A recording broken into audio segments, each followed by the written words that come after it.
The last time Mitt Romney ran for president in 2007, heading into the 2008 campaign, the Boston Globe ran a get-to-know Mitt Romney human interest profile on the man who had been Massachusetts governor and who now wanted to be the United States president. That profile in the summer of 2007 opened up with what is now a very famous story. A very famous story about this member of the Romney family. The story involves this very, very handsome, enormous Irish setter who's named Sheamus. And it also involves that car, that wood-paneled station wagon you see there on the right side of your screen.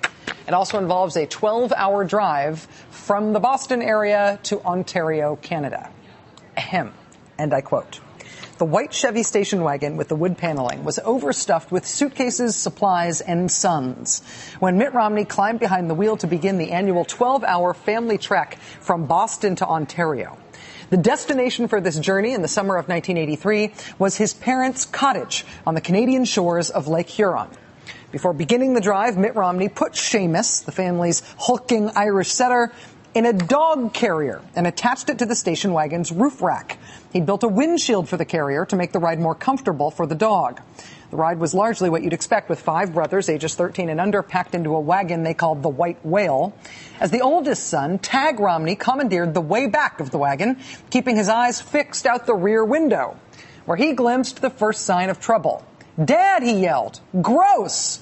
A brown liquid was dripping down the back window." Again, I'm quoting here from the Boston Globe. Do not judge me. A brown liquid was dripping down the back window. Payback from an Irish setter who had been riding on the roof in the wind for hours. As the rest of the boys joined in the howls of disgust, Romney coolly pulled off the highway and into a service station. There he borrowed a hose, washed down Sheamus and the car, then hopped back onto the highway. It was a tiny preview of a trait he would grow famous for in business: emotion-free crisis management. All right. That was published in June 2007. At the end of that summer in 2007, Mitt Romney won the Ames, Iowa straw poll for president. Right after he won the straw poll, he went on Fox News Sunday. And the host of Fox News Sunday asked Mr. Romney about this dog business. Back in 1983, you took your Irish setter, Sheamus, on a 12-hour road trip tied to the roof of your car. No, not Let me quite finish. like that. Let me finish. Okay. In a kennel, inside a kennel. Yes. Okay. I have a yellow lab named Winston. I would no sooner put him in a kennel on the roof of my car than I would one of my children. Question. What were you thinking? This is a completely airtight kennel and mounted on the top of our car. He climbed up there regularly, enjoyed himself. He was in a kennel at home a great deal of time as well. We loved the dog. It was where he was comfortable. We had 5 kids inside the car. My guess is he liked it a lot better in his kennel than he would have liked it inside. Well, I got to tell you, Massachusetts law and dog lovers, and I'm one of them, take this seriously.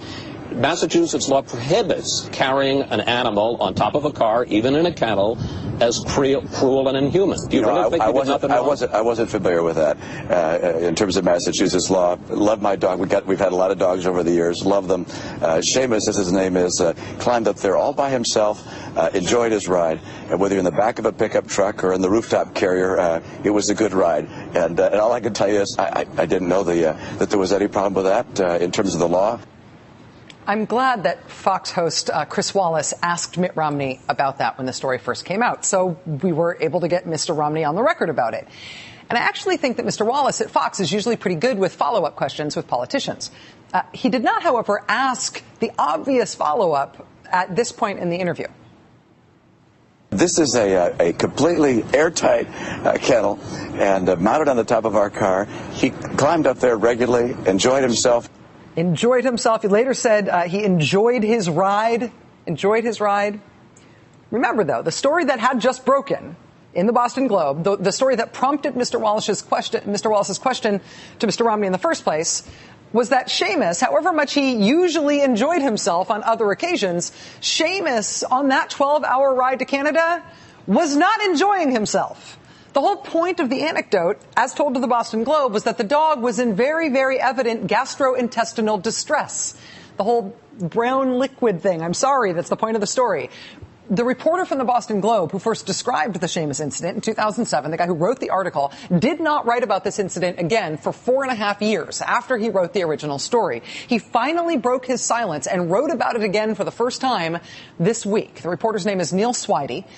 You can tell that he's somewhat reluctantly going back to this subject, but he notes that even as he criticizes some people for exaggerating the story or embellishing his reporting about the story, or he says that people have questioned his reporting inappropriately, he does think that one part of this is important.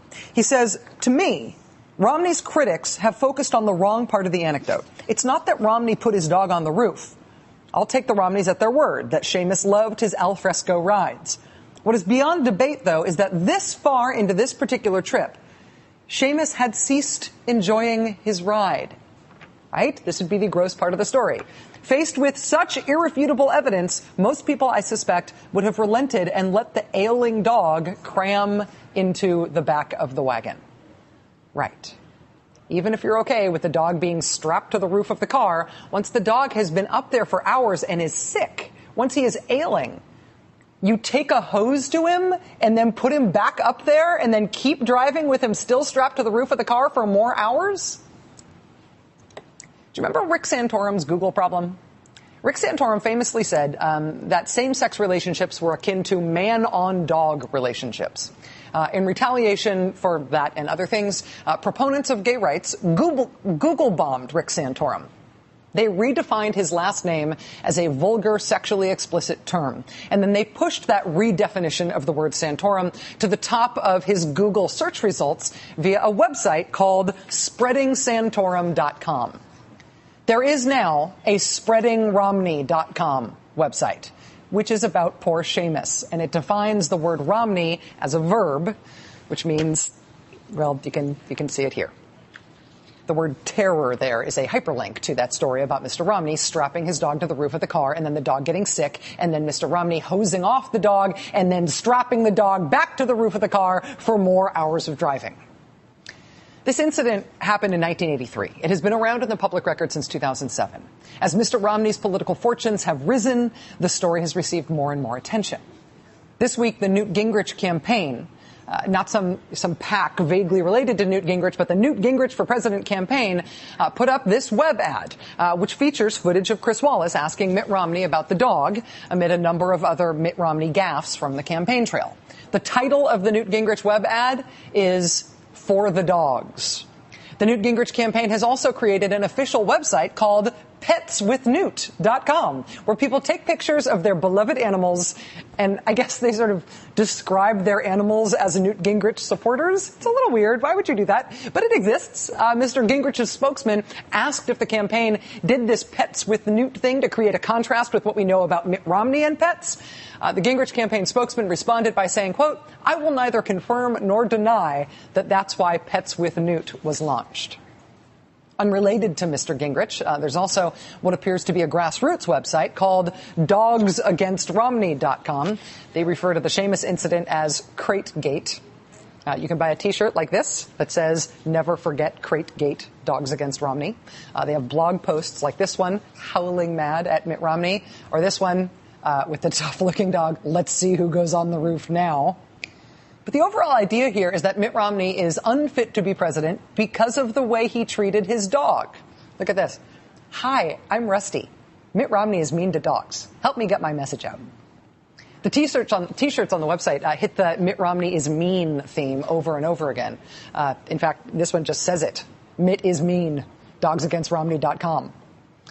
Whether or not the Sheamus story, whether or not the Sheamus story moves you, the reason this story has some political energy behind it, the reason this story has, forgive me, legs, is because the idea of a presidential candidate as mean, as cold and unfeeling, that is something that can be a defining framework in a presidential election. We saw this happen in 1992, for example, when, again, we had an economic recession, and when no matter what else was going on in the country, frankly, economic pain was the defining feature of the election. It was the most important thing in the country. And one of the candidates for president that year, who was from humble beginnings himself, he had an incredible gift for demonstrating his empathy toward people who were hurting. He was the I feel your pain guy, and that was a very real thing. And that was in contrast to the other candidate who had the opposite of humble beginnings, who had been a rich guy his whole life. And whether or not that was why, he just seemed to have a tin ear when it came to relating to people, particularly on the issue of money and poverty. Just as a snapshot from that race, this is just a squib from one of the debates that took place during that campaign. Watch how George H.W. Bush and Bill Clinton each respond to a question about how they personally have been affected by the economic pain in the country. First, here's President Bush. We have a question right here. Yes, how has the national debt personally affected each of your lives? And if it hasn't, how can you honestly find a cure for the economic problems of the common people if you have no experience in what's ailing them? Well, I think the national debt affects everybody. Obviously, it has a lot to do with interest rates. It has. She's saying you personally. On a personal basis, how has it affected you? Has it affected you personally? Well, I'm sure it has. I love my grandchildren. I want to think that they're going to be able to afford an education. I think that that's an important part of being a parent. Maybe I won't get it wrong. Are you suggesting that if somebody has means, that the national debt doesn't affect them? Oh, what I'm saying. I'm not sure I get it. Help me with the question, and I'll try to answer it. In fairness, the woman in the audience probably meant how are you affected by the recession as opposed specifically to the national debt. But the response there from President Bush was not exactly I feel your pain stuff. Whatever she was trying to communicate, he did not get it. In contrast, here was Bill Clinton's answer to the same woman right immediately after that. I've been governor of a small state for 12 years. I'll tell you how it's affected me. In my state, when people lose their jobs, there's a good chance I'll know them by their names. When a factory closes, I know the people who ran it. When the businesses go bankrupt, I know them. And I've been out here for 13 months, meeting in meetings just like this ever since October, with people like you all over America. People that have lost their jobs, lost their livelihood, lost their health insurance. What I want you to understand is the national debt is not the only cause of that. It is because America has not invested in its people. It is because we have not grown. It is because we've had 12 years of trickle-down economics. Mr. Clinton went on and on in that vein, but that's sort of how it's done. The perception of George Herbert Walker Bush as patrician and cold and out of touch was partly stuff that he did, like flunking that question in that debate. But it was partly also who he was and how who he was showed up on the campaign trail. The president also got a chance to see a supermarket checkout scanner in action. Kind of seemed as though he'd never really seen one of those before, and the president said that he was amazed. The president said he was amazed. To this day, don't you wonder if any member of the Bush family has ever bought groceries for him or herself? Like, do they all try to do that now so they don't get trapped the same way he did? This year, the role of incumbent and challenger is sort of reversed, but the likely challenger to the incumbent president this time around is the patrician silver spoon guy, the guy who has to worry about coming across as out of touch, about coming across as cold and unfeeling in a time of economic pain, the guy who has to worry, maybe, about coming across as mean. The White House today, in a speech by President Obama's chief economist, doubled down on economic empathy. They're putting income inequality and the good fortunes of the rich not translating to good fortune for the rest of the country. They are putting that right at the center of the president's reelection campaign, where it looks like it will remain until November. Meanwhile, over in Sheamusville thus far, the response is that anybody talking about income inequality in the United States is just playing the politics of envy. They're just jealous about how good rich people have it. When you said that we already have a leader who divides us with the bitter politics of envy, I'm curious about the word envy. Do you suggest that anyone who questions the policies and practices of Wall Street and financial institutions, anyone who has questions about the distribution of wealth and power in this country, is envious? Is it about jealousy, or is it about fairness? I think it's about envy. Everywhere we go, or he goes, we hear him talking about millionaires and billionaires and executives and Wall Street. And it's a very envy-oriented, attack-oriented approach. This is the kind of intangible that can define a presidential campaign. Is America just jealous of Mitt Romney? Does the whole country really just want to be like him? Or do we look at him and his life and say, wow, not me. No, I can't imagine ever doing that. No, never.